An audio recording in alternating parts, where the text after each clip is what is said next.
Have you ever stopped to think about how the instruction manual packed inside every single one of your cells, your DNA, actually becomes, well, you? Today, we're going to follow the amazing journey of a single gene, all the way from a tightly wound blueprint to a real, functional protein doing its job. This, right here, is the central story of life. All right, so here's our game plan for this journey. First, we're going to look at the library itself, how all that DNA gets packed in there. Then, we'll see how the cell copies the entire library. After that, we'll zoom in on how just one recipe gets transcribed into a portable message. And finally, we'll head over to the factory floor to watch that message get translated into a finished protein. So, first things first, we've got a mind-boggling engineering problem on our hands. The cell needs to store a gigantic amount of information in a space so small you can't even imagine it. So how in the world does it pull off this incredible feat of data compression?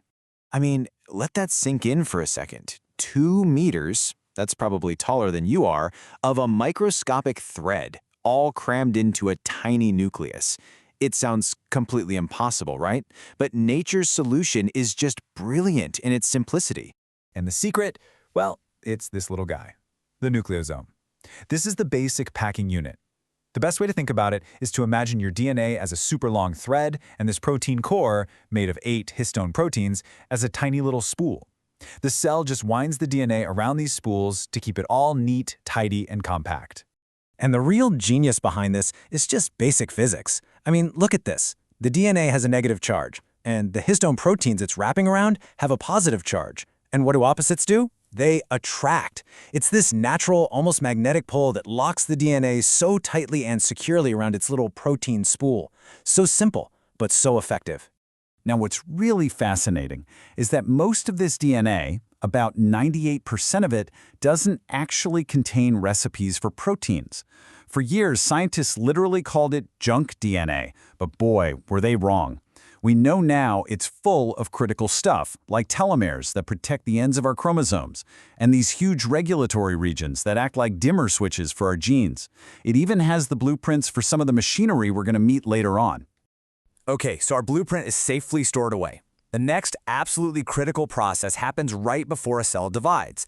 It has to make a perfect, complete copy of its entire DNA library. This is the high-stakes, high-fidelity process of DNA replication. You can think of replication as this super coordinated construction project with a whole team of specialized enzymes. First, you've got helicase. It's the unzipper, opening up the double helix. Then primase comes in and lays down a little starting block. The star of the show is DNA polymerase, the master builder that adds all the new DNA blocks. And finally, you have DNA ligase, which is like the glue that seals up any gaps. Now here's where it gets really clever. You know how the 2 DNA strands run in opposite directions? Well, that creates a problem, because our main builder, DNA polymerase, can only build in one direction. So for one strand, the leading strand, it's easy. It's a smooth, continuous job. But for the other strand, the lagging strand, it has to work backwards, building in little chunks at a time. Let's zoom in on that backward building lagging strand. It's kind of like stitching a seam. First, primase puts down multiple starting points all along the strand. Then the main builder, DNA polymerase III, zips in and fills the gaps with short segments called Okazaki fragments. Then a different polymerase, DNA polymerase I, comes through like a cleanup crew, swapping out those temporary starting points with real DNA. And finally, DNA ligase comes in and seals everything up, creating one seamless, perfect strand. So, we've copied the entire library. But what if the cell doesn't need the whole library? What if it just needs the recipe for one specific protein right now? Well, that's where transcription comes in. It's the process of making a portable, single-gene copy called messenger RNA, or mRNA for short. Transcription is a pretty straightforward 3-step process. First up is initiation, where the main enzyme RNA polymerase finds and grabs onto the start of a gene. Then, during elongation, it zips along the DNA, reading the code and building a matching mRNA copy. And finally, termination. It hits a stop signal, lets go, and releases the brand new mRNA message. Now, here's a quick point that can be a little confusing, so let's clear it up. The cell only reads one of the 2 DNA strands. That's called the template or the anti-strand. But the new mRNA message it makes is actually a near-perfect copy of the other strand, the sense strand. The best analogy is a photographic negative. You use the negative to make a print that looks just like the original subject. But wait, there's one more step. At least for complex cells like ours, we're called eukaryotes, the first draft of the message isn't quite ready to go. It's like a rough cut of a movie, full of extra bits that won't make the final version. These extra sections are called introns, and they get snipped out in a process called splicing. Only the important parts, the exons, are stitched together to make the final, polished mRNA. So, how does the cell even decide which genes to turn on and off? Well, it has this amazing control panel. It uses special proteins called transcription factors that can either help or block RNA polymerase from doing its job. And hey, remember those histone spools? The cell can tag them with chemicals to either loosen up the DNA, which turns a gene on, or clamp down on it, hiding the gene and turning it off. It's this incredible flexibility that's at the heart of what makes our cells different from each other.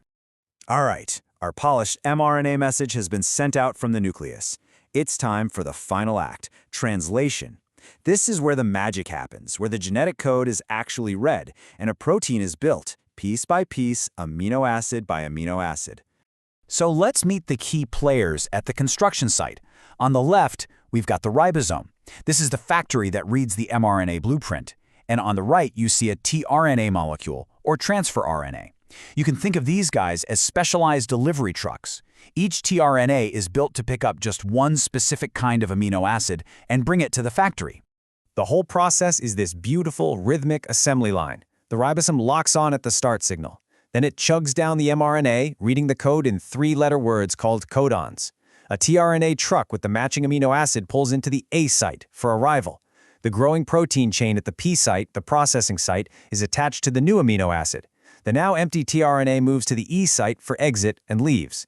The ribosome then shifts one spot down the mRNA, and the whole cycle starts over again, and again, until it hits a stop signal. And check this out. This is where the cell gets really efficient. Why read a message just once? As you can see here, a single strand of mRNA can be covered with a whole bunch of ribosomes, all translating at the exact same time. This structure is called a polysome, and it allows the cell to mass produce a ton of a specific protein whenever it's needed in a hurry. And one last really crucial point.